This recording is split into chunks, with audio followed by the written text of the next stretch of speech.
Junkies! Let's talk about it because it wasn't Boba Fett this week. It really wasn't.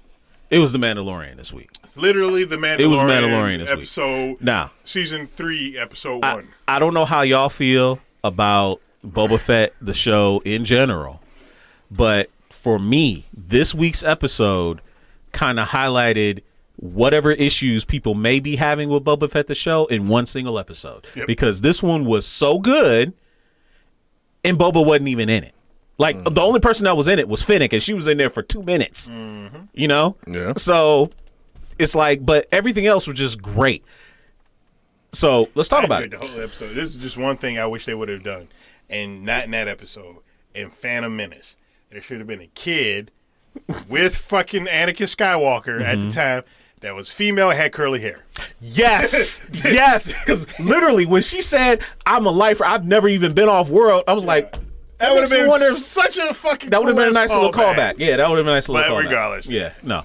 I enjoyed the episode. Yeah, Guana, man, you're right. Bryce Dallas Howard did her thing in this. She sure did. She should have damn been sure directing did, all the man. episodes. Right. She directed, I'm sorry, she directed Paul. really well. What's his name? Huh? What? John Favreau. Yeah. Because John Favreau directed like the first 3. No, I thought it was No, Robert it was Robert Rodriguez. Rodriguez. It was Yeah, Robert Robert Rodriguez. Robert Rodriguez, great. I'm sorry. Bryce Dallas Howard probably would have pulled more She out. directed some really good episodes in The Mandalorian anyway. Yeah, so, she did. Yeah, so this is just her picking up where she left off. I love the fact that they were on the Halo ring. Yeah, I was trying Yo, to figure that yeah, out. dog. Since Yeah, they weren't okay. on a planet. The Halo ring, not only the Halo ring, but it also harkened back to some of the colonies in Gundam. I mean, yeah, the colonies, because they were literally in space, and they were very cylindrical, and you had those swaths of land, like, just in a little cylinder. Didn't Cylinder you was see kind of sweet. that I'm not too sure. Those Star Wars anime that came out not too long ago. Did you see that ring in an episode? I don't remember. I don't think so. Okay. I don't think so. All right. But no, the chat's going crazy. Yeah, I says think he it does really not have an issue with the series so far. I think the reason people have an issue with the series is because they have those nostalgia goggles on for Boba. He was a trash character, and they're finally giving him the story and character he deserves. Again, it's Dido and I have said this a million times. He's a character based on his reputation. Yes. Because if you look at the movies only, everybody always goes into the books. The books don't count anymore. Books, comic books, whatever. Yeah, so it's like Boba Fett in the movies, from what we've seen, with all of Lucas's special editions, he was standing around in the first Star Wars movie when Jabba and them were at Mos Eisley. And in the second movie, he was in the bounty hunters lineup, and he tracked down the Millennium Falcon using a trick that Obi-Wan used on him and his dad back in the day. Then he didn't even actually capture Han Solo or put him in carbonite. Vader did that for him. It's like, Right. It's like, okay, He so gave it you, to me like, like, here's the like, present. here you go. literally- Right, just handed him off like. Jeremy Bullock's job on Empire Strikes Back was super easy. Oh yeah, just stand there, look Just cool. stand there, look cool. Yeah, stand there, look cool, walk around. Yeah. And then by return, he got knocked into the Sarlacc pit. So it's like, what is this legendary bounty hunter you guys are just touting? Right. And again, that's why like his series is kind of slow, because it's like, well, he really ain't all that special. Now, Din Djarin, on the other hand, that's my dude. Indeed. Yes. Like literally that first scene, he goes to the meatpacking plant. And really the butcher, and I mean, dog, he carves them motherfuckers up. Oh my god! Yeah, I mean, That dog, was unexpected. Yeah, just super unexpected. I'm sitting there saying, "This is what we expected to see From Boba Fett." Yes, that We right expected there. to see Yes, that from Boba that right Fett. there. Now, Yes. Boba Fett wants to be the Godfather, which is great. And if they're trying to pull stuff from the Godfather, which I think that's what they're trying to do. If you remember Godfather 2, I was talking to Preem about this. Godfather 2 had flashbacks in it. Vito Corleone, Michael Corleone. Showing what he went through and showing parallels of what Michael was going through. Right. There ain't no parallels in the flashbacks, though. They just, here's some random stuff. Right. And here's something else that has nothing to do about what you just saw. And it kind of just made Boba Fett look weak. So this episode, Din Djarin never looks weak. Even he got freaking hobbling out of there because he let that lightsaber touch his leg. Yeah, that was. What I like about it though is they've addressed something that people have gone back and forth over. Our lightsabers, the Darksaber X and YZ's heavy, and I like the fact that they showed, because you saw that big dude when he picked it up, he was struggling. He was like struggling mightily. He was like, I don't even know if I can swing this thing. It was just the like lightsabers are heavy because of the weight of the responsibility of them.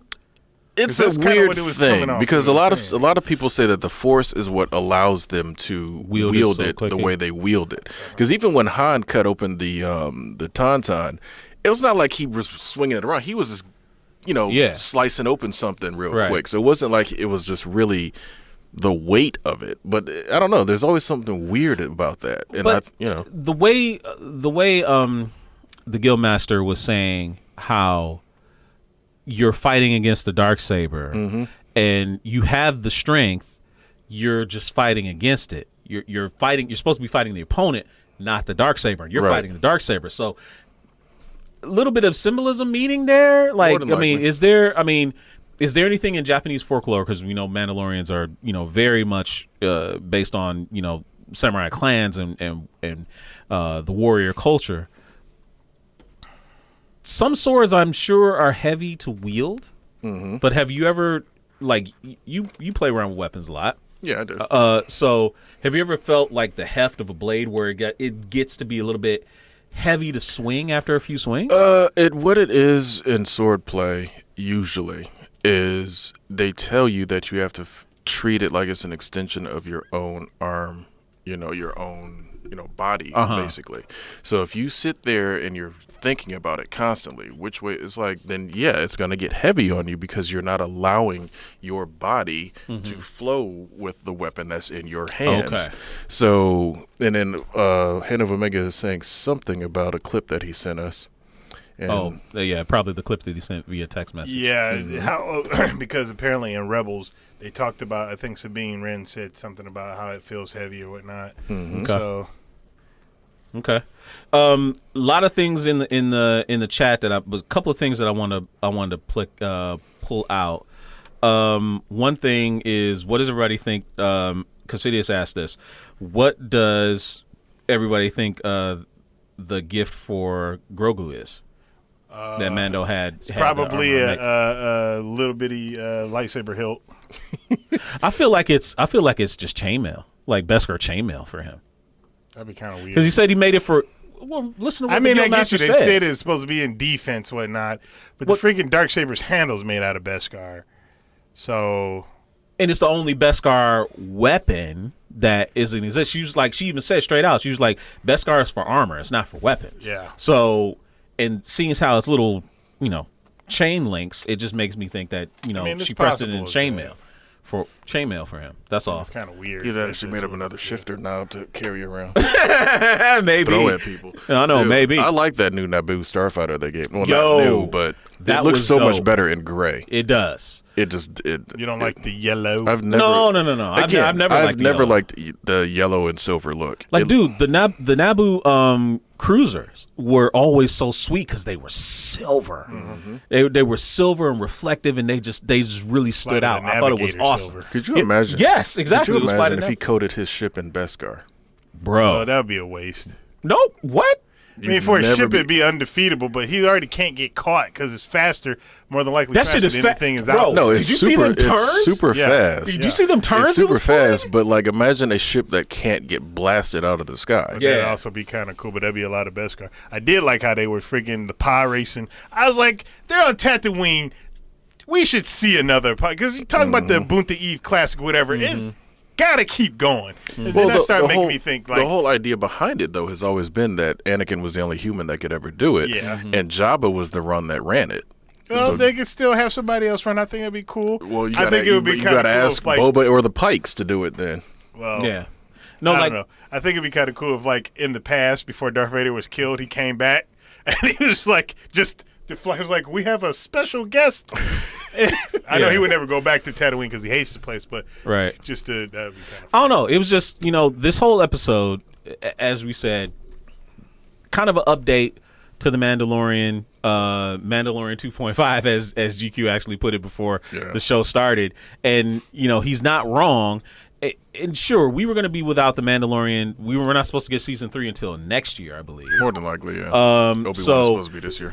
It almost felt kind of cruel for us not to get something within those 2 years. But at the same time, you couldn't help but feel like it kind of detracted from the other parts of the story because it was almost like a complete filler episode detour to say, hey, we're going to go ahead and just talk about this now. And at the very end, we'll try and put this little tie to it. And no, it's good storytelling because we're all hyped about it. It did exactly what it needed to do. Boba Fett was at a low point in its whole season. So having this Mando episode is like, oh, boom, get that energy back up. And it also shows what he's been doing up to this point where Fennec's going to recruit him. So it's storytelling the way you're supposed to do it, but it was needed. It was a much needed shot in the arm that this season needed because this. Oh yes. Again, episode 4 was good. Right. Episode 5 was way better. Way better. And it wasn't even necessarily a Boba Fett episode. It was just something that gets you hyped the way you're supposed to. Hey, we hope you enjoyed that clip. Make sure you check out our live content on Twitch. It's twitch.tv/culturejunkies. We also have a lot of content available on YouTube, unboxings as well as Blu-ray reviews. And you can support us on Patreon, patreon.com/culturejunkies. And on top of all of that, if you go to culturejunkies.net, you can check out our merch store. The link is culturejunkies.net/merch. There's a lot of great merchandise there. So there's links and logos and stuff all around me. So check those out, and we will see you next time.